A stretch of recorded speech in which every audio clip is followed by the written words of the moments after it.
मने आशा तुनी त्या फुले चांगली स्वरूप सुंदर गुजीरवाने दोन गेली अलेहा चंदागर पाळला अलेहा चंदागर पाळला बोल बोबडे भाग्याचे शब्दवाक्ये वेदाते गुण गुणदाते घुंगुरवार ये वेदा पारा अलेहा चंदागर पाळला अलेहा चंदागर पाळला अलेहा चंदागर पाळला चंदा यशोदा बरते गौर आनंदाचे अमापते सुख विद्याविन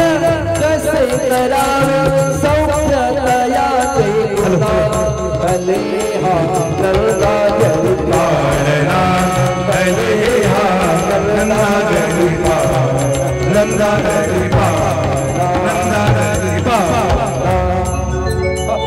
कृष्ण भगवान की जय। उद्याच्या कार्यक्रमाची सूचना। उद्या सकाळच्या पहिल्या सत्रामध्ये गोवर्धन पर्वताची पूजा होईल। ज्या महिला येणार असतात रोज सकाळून